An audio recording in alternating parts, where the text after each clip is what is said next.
Who decides what's important and why? This episode unpacks how trends become movements, why some ideals gain traction while others fade. And how collective values shape industries, policies, and daily life. Welcome back to another episode of From Illumination to Innovation. It's Shaniqua and Stephanie here, and we're talking about, in this first part of the show, we're talking about past and current trends. Stephanie, what's a trend, a pop culture trend that like resonates with you that you think of first?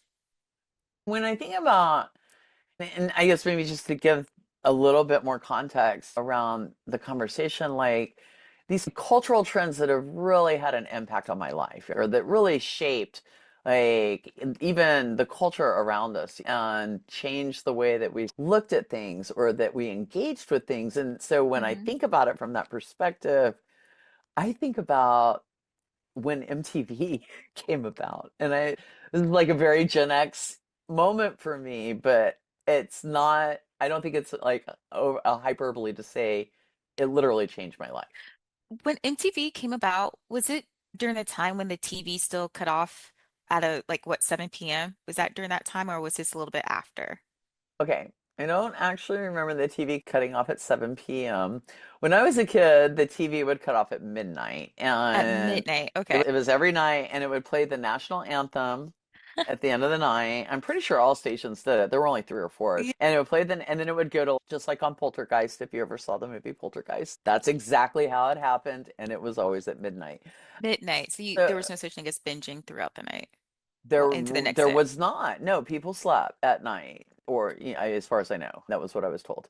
So MTV came about in the really early days of cable television. And so Mm. cable television was pretty new. And this was like one of the things for me, this was just like a sad cultural moment of my life where I lived in a neighborhood, and this is the honest to God truth. Cable was like brand new to my neighborhood, and they took it all the way to my next door neighbor Beth's house, and it didn't go to my house. So if I wanted to go watch like MTV or HBO or any of the really cool, I had to go to Beth's house. Like, I didn't have. This is devastating. Okay, Beth, if you're out there, I know you That's know the truth. I know you know the truth. how did that's awful that it didn't make it to your house. Forever, like this was the truth. It just simply stopped before my house. And the MTV, like I remember palpably the onset of MTV. The that we were when the channel literally came on, like it waiting, like watching a blank channel and having it come on and go right into the first video, kill the radio star, and just from that moment on, being just like mesmerized, like just captivated. So did you find that like when the premiere of MTV, did it unite you with your peers and like other members of did it create its own subculture in a sense? I think it both created one. It was so new and it was so fresh. Keep in mind, in 81 when it came out, I was 11 or 12 years old. Like I was tween.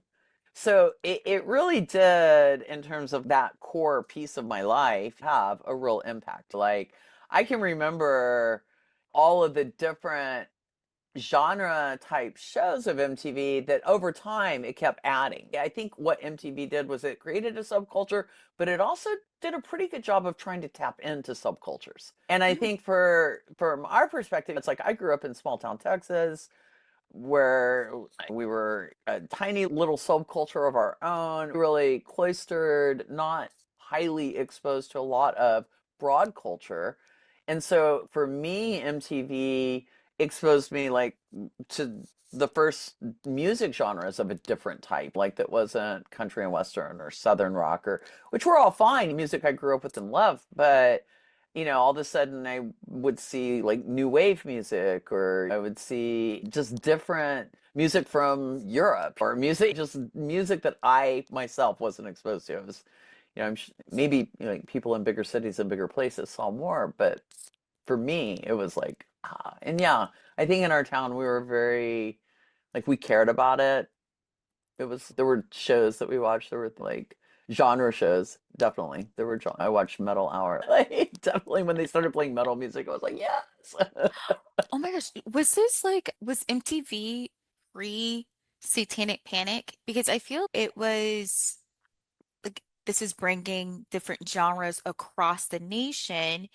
And I remember like I was born in 89, so I was going to say the late 80s, but maybe late 80s, early 90s, Satanic Panic like really being a thing, like hearing about like a rabbit being sacrificed was like I mean, I quite odd. definitely the PMRC and the Timber Corps fighting for the parental rights thing and all of that stuff was happening in the mid 80s, and that was also there was a lot of satanic panic that was tied into that, like Ozzy Osbourne that some was sued because somebody died by suicide supposedly while listening to one of his albums. He had a song called Suicide Solution. So these were things that were happening at the time that we're all getting amplified and elevated. And I think that some of the imagery and visuals that were shown, certainly everything amplifies everything. So when MTV, a lot of what part of what made it cool was seeing like these little mini movies of music, this and getting to tap deeper into what as a viewer at the time especially now we can look back and be like how much did the artist influence the video, how much was that influenced by a director or a studio or what have you. There's a lot of stuff to look at there, but at the time it felt like we were getting to tap like deeper into the artist's vision or deeper into what the song might be about. And so certainly just as much as there was a lot of like really interesting fun, there was dark and very provocative things also on MTV. How do you feel that the MTV culture influenced your daily life or the daily life of others around you? I think it was so much not that it was even influencing our daily life, it was just starting to shift the way we could express ourselves. I think it was giving us like more views into just different, again, it tapped into a lot of genres. And so if you identified and saw yourself in that, you would be, I think, more open to expressing. So, in the 80s, there were a lot of different really musical subgenres that popped up that all had this visual expression of who they were based on the genre that was really defined, whether it was punk rock or hip hop or heavy metal hair band, or it's like you could see somebody and based on 5 items in their hair determine who they were in the 80s. Okay, it was like, and it's not stereotyping, it was really like just a very this is who I identify with. And I'm going, and I think MTV really helped to define that a lot because, again, it tapped into these subgenres and elevated them in a very kind of succinct way. There were like shows that were very genre dedicated. And so, in that sense, it did, I think, amplify that. Hearing you speak about your like how MTV impacted you and the culture it created, it reminds me of the meme culture. I know you've heard of the biologist Richard Dawkins. Yeah. He coined memetics or memes, how we use Let's it just say today. that together. It sounds like a, Memetics. it just sounds like a great word. And Richard, he believes that memes spread like how genes spread in our biology. And essentially, like the genes that are helpful to our species are the ones that stick around. The memes that resonate or can convey an idea that others like understand tend to spread and stay for a very long time. And there's this other, I think there's a such thing as a memetics theorist, I was gonna say Susan a Blackmore. mammalogist. Gemologist, I like that one. She believes that humans evolved as meme machines and that we Okay, are I a felt really quick. Let's just stop really quick and meme acknowledge two machines. t-shirts. You wait, what did you say about the memes and the jeans? You said it was a little There's what is it like genes meme spread like genes in biology or something meme like spread that. like jeans needs to be a t-shirt. And then now your last most recent one that you just spoke. Humans are meme machines. Humans are meme machine. These are t-shirts, y'all. We will eventually be getting these on our new to come website, okay? There's essentially we're great at imitating and spreading ideas, right? Some folks would counter with culture isn't just like copy and paste, like copying blindly like genes. But I think that there's something to it. For instance, you mentioned that there were like genres of like music that you're introduced to. There's genres of memes, right? There's the overly happy memes. There's like the animal memes. There's even a subgenre within that subgenre of cat specific memes. Actually, I'd And make that like a macro genre.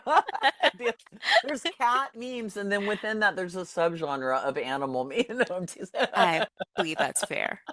Cats doing things, cats slapping things. Exactly.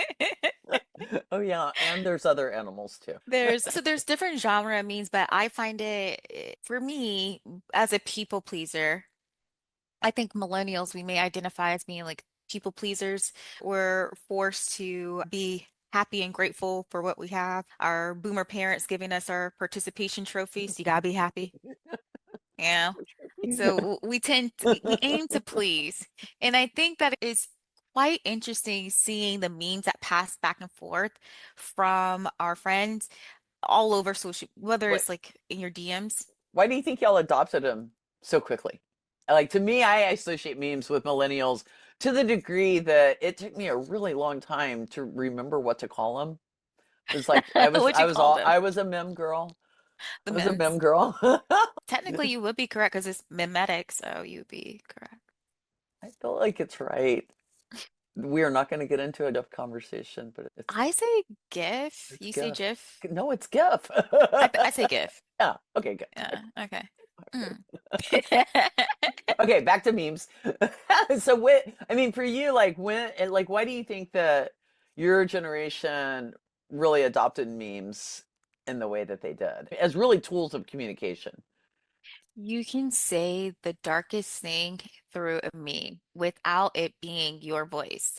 But the other person gets to know about you, how deep and dark and like and layered your humor could be. Because even if they are rather dark, like the house on fire with the mischievous girl in front with her lips curled like the Grinch, Mm-hmm. it's still funny. So you get a sense of, but if that was your house, it wouldn't be funny. But Right. it's like in conversation, you can, and it allows you to be quite whimsical in how you communicate. Like I could ask if I'm texting with a friend, what happened at brunch, they can send that meme, and I'm like, oh, what is the tea? And in Instagram right now, there's this whole trend of, and I believe there's a meme for this. Like I don't talk to my friend at all, but we send memes back and forth to one another. And that's a form of staying in contact, That's staying in actually, I touch. actually have a couple of meme friends. Yeah. Maybe we should come up with a, maybe, is there a name in Urban Dictionary already for a meme friend? I don't know, but it's like the modern day pen pal. You're just sending them back and forth. I have like I had to deactivate my Instagram because there were so many. It's like the DMs and Instagram is like a whole other world of like text exchange. So I think meme culture is like the digital like MTV for millennials. It definitely seems like it's like a natural progression of because honestly, like MTV does. I don't even think they show videos anymore. They don't even. They're My MTV days were TRL. We had the little it was like the video live like recount top 10 videos of the Carson week, and Daly, oh TRL. my gosh, I could not wait to see which artist debuted their new album or new video. So that was quite important. I don't know if we have meme debuts. I want a new one I, I will come tell back. you that, like, for just to circle back quickly on MTV, is that as they did evolve and start moving away from videos and like trying out different types of shows, there was a little brief period for MTV where they had a show called Liquid Television, and all Gen Xers who loved MTV right now are like having a moment. And Liquid Television produced things like Ian Flux and Beavis and Butthead and like these just really iconic things that like grew out of it. But at the time, it was so raw and so real and just incredibly creative. And that was beautiful. But I feel like that also lends itself to that memes like aspect of how MTV related into future generations because they did become more visually creative and more kind of a little like the way you describe memes, like there's a little sarcasm built into them, there's a little cynicism built. You can use them as call outs. You could like they serve some purposes to release maybe some aggression, not just the darkness, but like some actual frustration, or here's a way to elevate this pent up emotion and then also see the humor in what's happening with it. Critiques that you normally wouldn't be able to say aloud or grievances that you wouldn't necessarily feel comfortable sharing, they can be conveyed through a meme. Okay, this is not meant to be a quiz. So if you don't know the answer, we'll find it. Do you know what the first meme is? I don't know the answer, so that's why I'm asking. Do you know what's I considered the first meme? I don't know, but I'm gonna guess the Daquan meme. I just remember Daquan being everywhere. And for those that may not know, it's this guy maybe in the classroom, but he's looking quizzical, and there's a bunch of question marks over him. We're And gonna do the research, y'all. We're gonna find the first one, but we're also gonna make sure we put up the Daquan one so that you can see if it's not the first. It may be though, because I don't know, I'm gonna it's been Google it. around for. Yeah, I know. I'm super curious. What's considered to be? I don't even. There's got to be an archive on everything in the world now, right? There should be. Certainly Wikipedia knows. Oh, I just Googled Wikipedia mentioned maybe it was the emoticon, the smiley face. Being the very first meme, Yeah, I don't know. it seems like a low bar.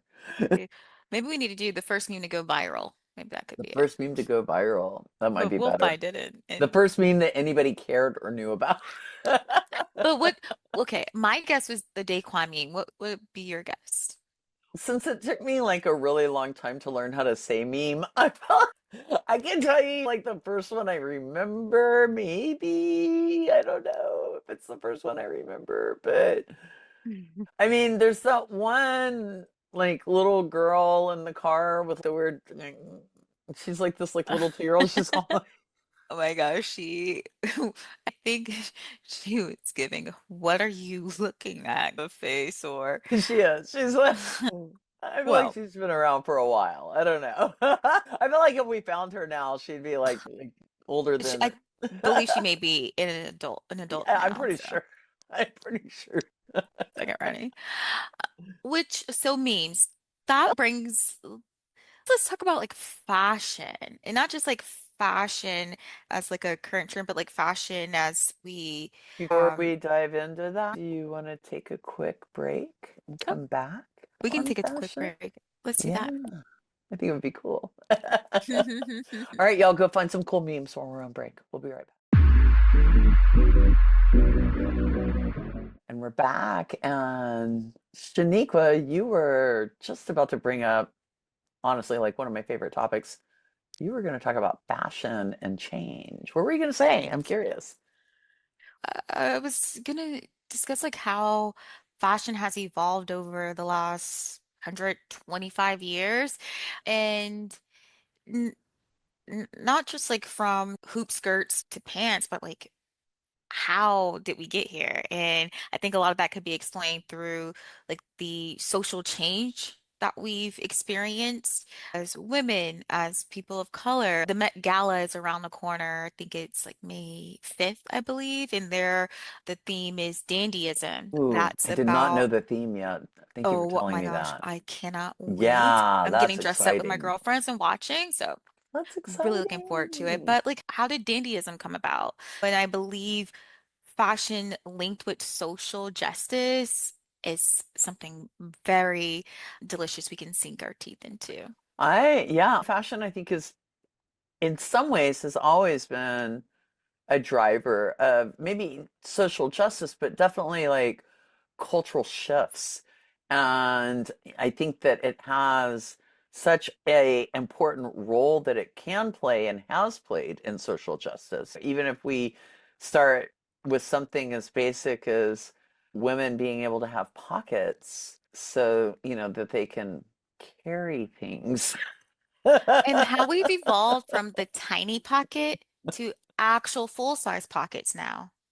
It's interesting like the level of freedom that something as simple as a pocket actually provides, and then it really makes you contemplate why that wouldn't have been just the norm to begin with, right? Well, Like, I'm sorry. I oh was no, gonna go say, ahead. think about there when women they would be robbed of their purses. Imagine if she could put everything in her pocket, it'd be a little bit more difficult to rob someone.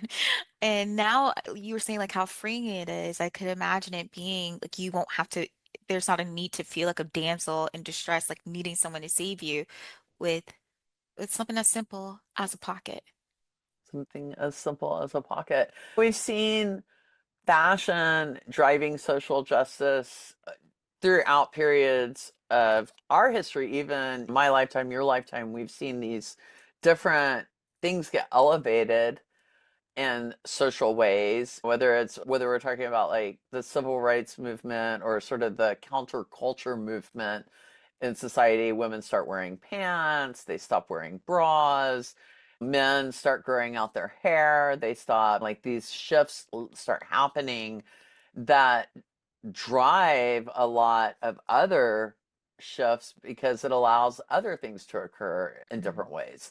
Women, when they're allowed to wear pants, now they get pants, they've got pockets and pants, they have immense freedom.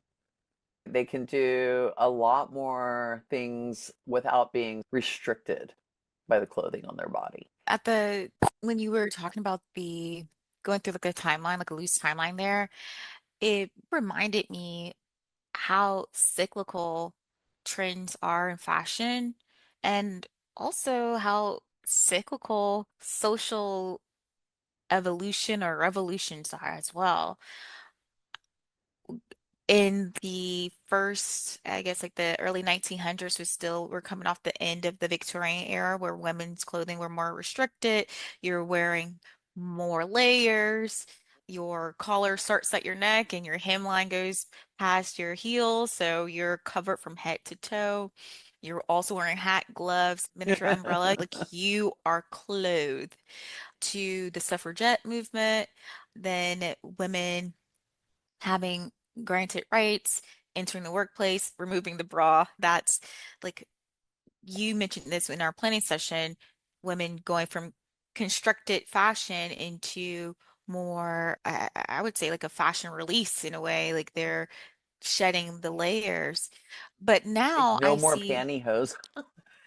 I remember hearing the chick, chick, chick every time I would walk. Oh my gosh. I remember wearing a slip growing up, a slip and pantyhose. Oh, why? I am 12.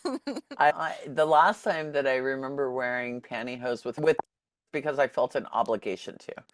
And this is important to note. Every now and then I wear colorful tights because I think that's cool.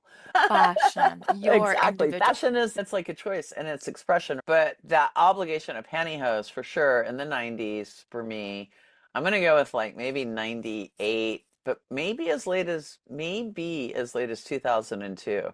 I was still in that space of thinking that I needed to wear stockings or pantyhose of some sort no matter what, like even like under slacks, like in Texas in summertime, like there was such an expectation that you just did it. I think about that time, and it's been so long in my life since that's been a requirement in my life. But like all the yeast infections, all the discomfort, all the ripped hose, all of the tragic moments. There's so many things that I'm The just like, clear. why was that even tolerated? Like, how did women, and it's such a minor, but it's an inconvenience and it's unnecessary. And it was all based on Truly. social expectations. Totally And unnecessary. yeah, And I think about, so for us, it's easy to identify as women, like the unnecessary layers that you have to put on and how it impacts your body in more ways than not. yeah. And I think about men. You mentioned like in the 70s, the counterculture where men grew their hair out, they grew beards. Men, like they went into restrictive 80s where they were clean shaven. I did not know that men could grow facial hair. For the growing up, every man I knew only had a mustache if they had a mustache. Like the military men would have a mustache because they felt like they were rebelling. That was the most rebellious they could be. But men that were in corporate did not have even a mustache. See, I feel like the porn stash in the 70s really killed facial hair for everybody. Only Tom Selleck in the 80s was really truly allowed to have a mustache.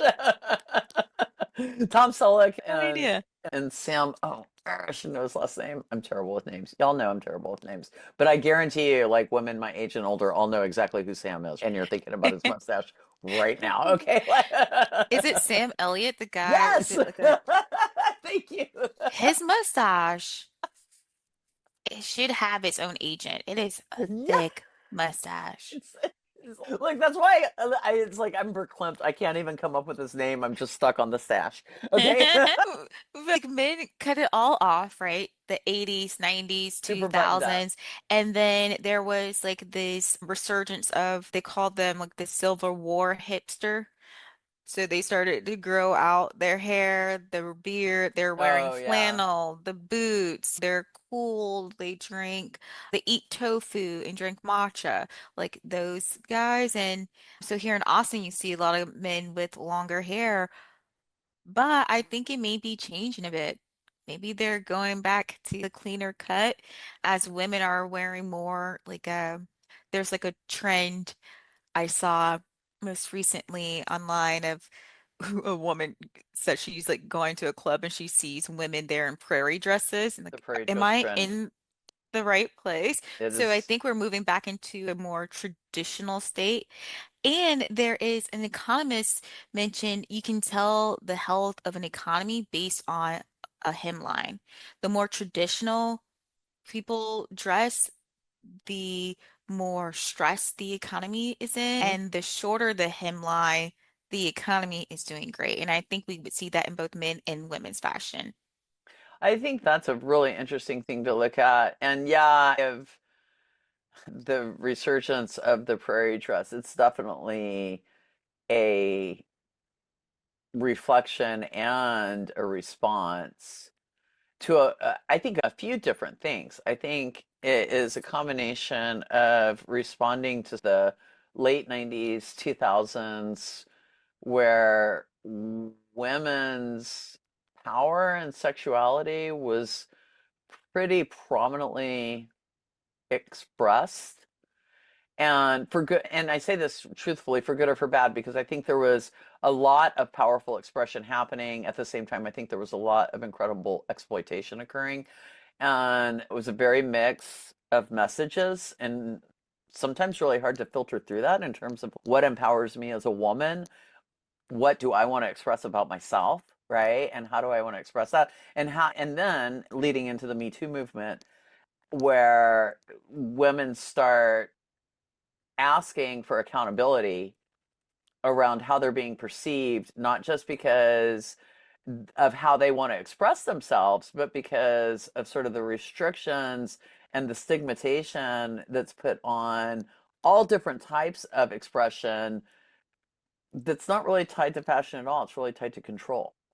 And so I think that the combination of those things are what led into that space, if that makes sense. That makes sense. And I, with, I suppose what has broken my heart every time it's been expressed has been what was she wearing? Or, of course, that would happen to her. Look what she was wearing. She was wearing a skimpy bikini.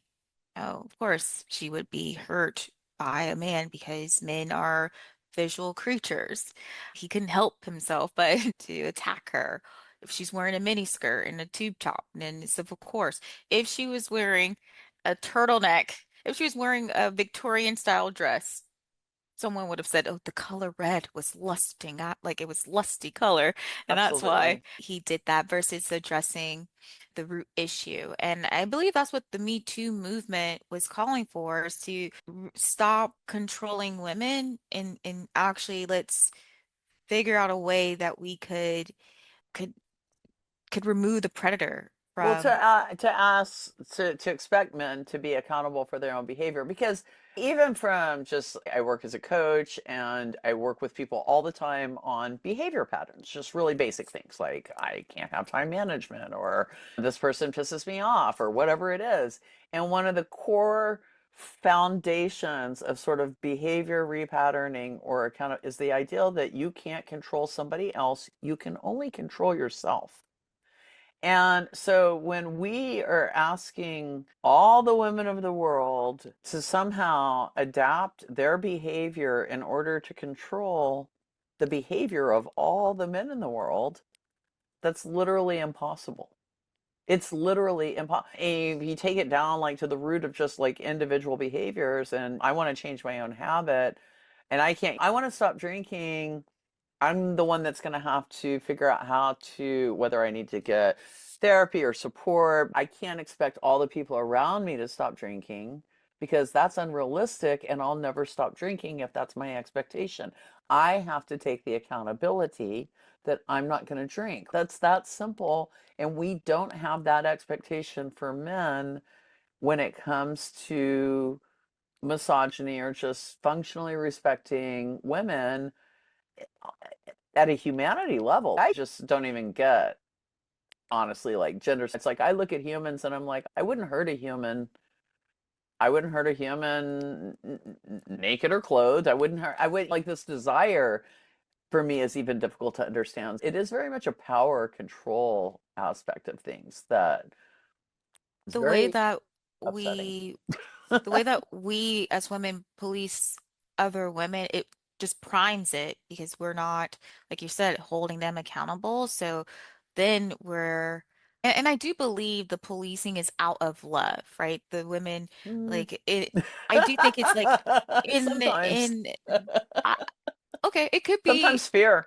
Sometimes well, there are definitely women who are supporting that mindset. I've definitely had that I, experience. I correct myself out of fear that you would be harmed, and they believe that they're protecting you. And Yeah. that is not, I, I feel I'm like gonna, that is I, that's disillusion. not my experience. I've had women who, and I guess this is maybe it's a Gen X thing. We were raised to be very competitive and we were not raised to really be friends with each other. I didn't learn to become friends with women until I was a full-blown adult, because we were raised to be very cutthroat and very, and I had like my core group of friends, but my experiences with women up until I was probably in my early 30s was very difficult. And when I talk to my peers, people my age, a lot of them echo that sentiment because there was a very, it's like there was only so much room for women in the boys' clubs, and there were different ways to get into those spaces, but in a lot of cases that level of competitiveness that you see among men is what women were working with. Was that was the conditioning. It's if you want to show up in these spaces, you're going to have to fight to be there. So I definitely had women who were not supportive of me Do you at think all. that's like culturally, like white women of your culture, is that I can only speak to my experiences in the context of I worked in technology. I worked in primarily male-dominated environments where there were not very many women to begin with, and there were not very many people of color. So in both cases, it's hard for me to really like speak to it beyond what my actual experience Mhm. was. But I definitely know that up until a period, and then it started to shift. Like what and I don't think it was just an age. I credit millennials. I credit younger generations because I feel like y'all had more empathy. You somehow, all the time I'm taught that all the time. There's more there's a element with Gen X where it's I say sometimes anything's a running joke. It's usually not funny, it's a problem. And so that kind of fuck youism of Gen X is also an edge that can push us away from each other. Mm, And so I think that's something that we've had to evolve through. And it's hurt us. Even when we see like where we are socially today, there's a lot of division and stuff like that. And I'm just speaking to my own generation specifically, but yeah, I think that's a part of that. But with women, especially back in the 90s and the 2000s, I think we were just positioned and conditioned to be a lot less supportive and a lot more competitive. Nowadays, I mm, don't think that at all. Nowadays, mm, I don't think it's holistically entirely, but a much better transition. I love my women friends. I love being around women. I love, for me personally, that's a feeling, but I also see that in community. Like I mm, feel that energy and it feels great because we're mm. powerful and we should join and be aligned with and find ways to support each other and be present for each other and not make fun not call each other out on the ways that we express ourselves. How do you think Mhm. that fashion played a role, like, in policy through social change? And what's like I could look at if we look at women coming into the workforce, right? And so we go from, women only wearing skirts. First in the workforce, they could only wear, when I first started working, in a lot of jobs I took, it was an expectation that women could only wear skirts. You couldn't even wear pants. And then in the 80s, women started like dressing, wearing slacks and more business suits, but still very much modeling how they dressed after how men dressed in corporate spaces. Very boxy, structured, not very fashionable. And over time, I think women, one, those were not comfortable ways for women to dress. They were very uncomfortable. They were corporate environments were very much designed for men and of men. And so I think that on that level, at least, like if I just look at like that arch, because there's that question's a big question. So like if I just look at that arch of how women became more expressive, naturally they started dressing more comfortably for themselves. And how that got perceived by other people. And I think this is part of what you were talking about earlier about we're being called out, like men being like, she dressed a certain way or she did a certain thing, and somehow that giving grace. And it's really, most women really are dressing for themselves. I believe most women really are making their clothing choices based on how they want to look and feel. And they're not doing it to antagonize, and to the degree that they are, that's their choice, to the degree that they are, but that's not my perception, and it's never been the way I've approached it. Even if I am dressing in a way that is provocative, I'm doing that because that's how I want to feel for myself, like truthfully. Like I'm not wanting to be provocative for the world. And so there's a weird, I think, energy there that we don't know really how to manage or work with. It's still your choice and consent is still required. So even if you were or someone else wanted to dress provocative for themselves and for everyone else, you still have to ask for consent, right? Like you're One not would allowed to hope. just That's the like that's expectation. just a baseline requirement in our society. And to think that I don't know if you maybe you don't. Do you watch White Lotus? I've seen the first two seasons. So in this third season, there's a really hysterical moment where Belinda, one of the characters, she's a beloved character, and she was in the first season, and then she shows up Mhm, in the third season, and there's a scene where she's going to get like a night, right? Porn Chai is going to stay the night, but they're mhm. having this like little awkward moment of politeness, right? And so she's trying to like kind of say, okay, you can stay, and she literally says, and I laughed out loud. So just to be clear, that was consent. Y'all do that here because we just started it recently in our country. We just started in our country. I laughed out loud because, again, anytime something's a running joke, we know it's a problem, but that was like pure like brilliance in terms of hitting it on the head. And we think we have consent, but do we? Like the expectation should be that it shouldn't even be in question. But if we then just look at our rights, we don't have full consent over as women. Like it starts, I think, in very foundational ways. And if the government doesn't give us consent over our bodies and what we do, then it's a lot easier for somebody else to dismiss that consent as well. So that's why I think that it's super problematic. And how fashion ties to that is just a way to rationalize something else, something more sinister. Mm. That's an opinion. On that note, let's take a break and It's on the sinister. on a roller coaster sinister. On the back end here, we're going to come back and discuss future cultural trends. So stay tuned. All right, and we're back. I let's quickly touch on the future, what the future holds for our culture trends and the changes that we see on the horizon. Stephanie, do you want to go first? Kick us off with what you predict? Yeah. So one thing that I think we're going to see happening is a sort of a refresh on how we're approaching ageism.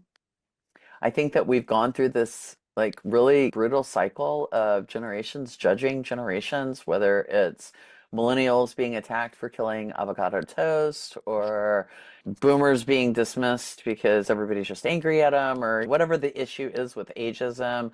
I think we're going to start seeing more individuals being taken based on the wisdom and value that they bring to the table. And that, especially as we see things like retirement ages are increasing, they're only getting longer, people are working longer.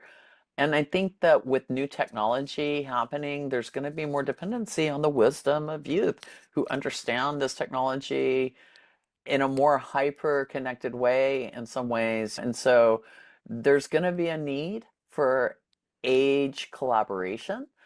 I've also seen a lot of really interesting things around like memory care centers where bringing in younger people or college students to spend time has like really had like a huge impact on the quality of these people's lives and their ability to actually stay healthy longer and things like that. And so I just think that we're going to come back to a time where we're not so age segmented and recognize the value of learning cross generationally from each other.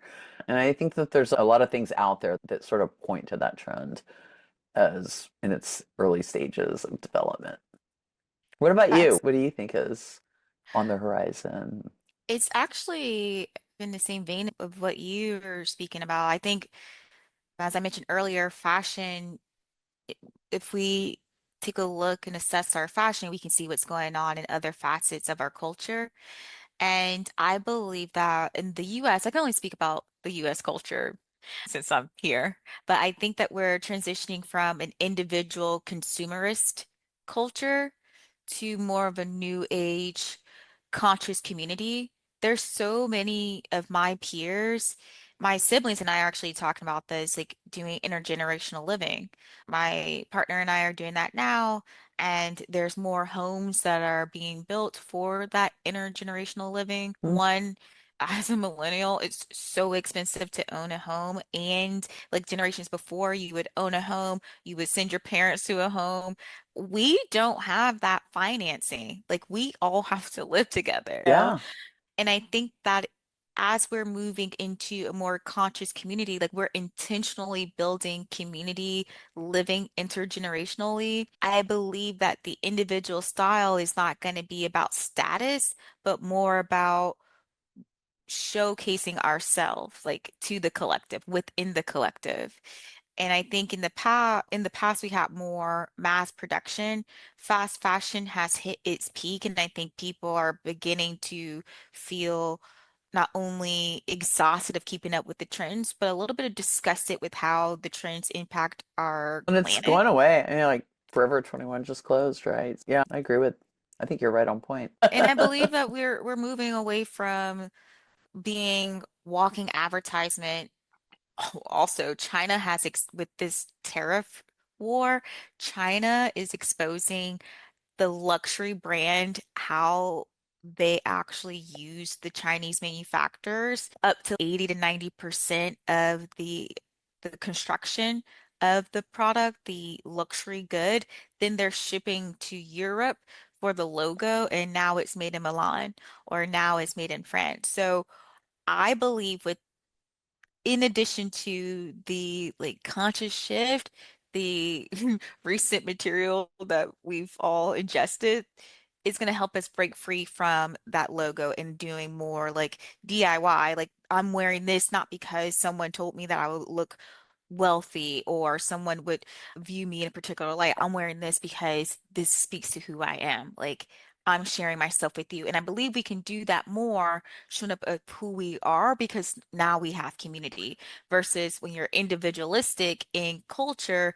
you are more communal and or uniformed in what you dress because you need to feel a part of something. So fashion is a choice versus now we're moving to community of how we live, and therefore you can express yourself individualistically. That also speaks directly to a broader social trend around authenticity in general, because of just what the internet and truth and what can you trust and all these things matter so much that people want. So you're speaking directly into that very key aspect of people showing up authentically.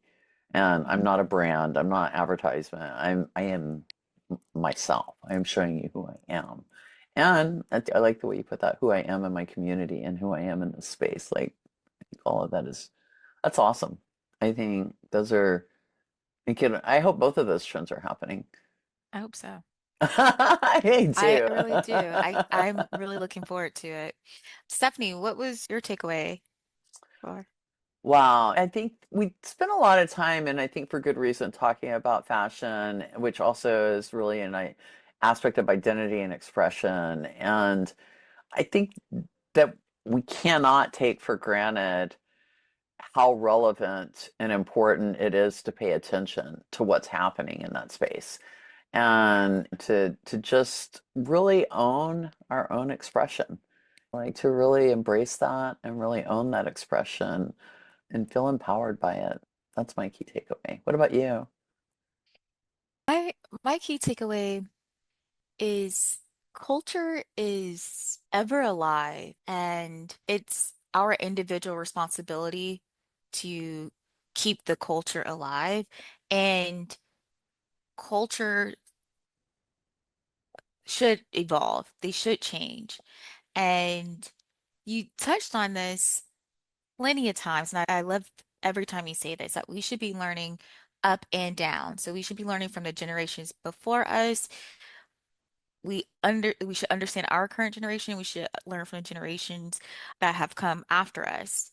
And I think that's important when we're talking about culture because that helps us evolve and evolve with intention, not just like changing because we want to whiplash over here because we don't like how we've done it before. I think there should be a reverence or respect for the past, but also we should be guided by like our hearts and like what we desire for the future, like enjoying the present, respecting the past, and like driving forward together. And I think if we aren't one present and active in our culture, like we shouldn't speak about it. Like you have to be active and involved. So this is more of a wake-up call for myself, Shaniqua, get more active and involved in your culture.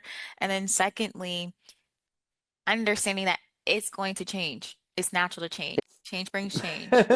And again, I think that it's been this conversation just helped me see that things change and it's okay and it will get better when you're intentional. Yeah, those are my takeaways. Yay.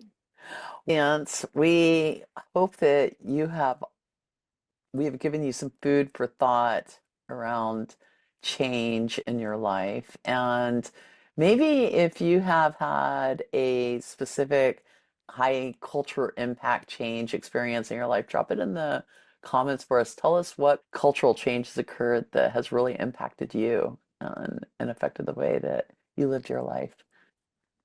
Be sure to like, comment, and subscribe as we continue on season two, The Architecture of Change. Stay tuned to the next FITI episode. Yay! Bye, everybody.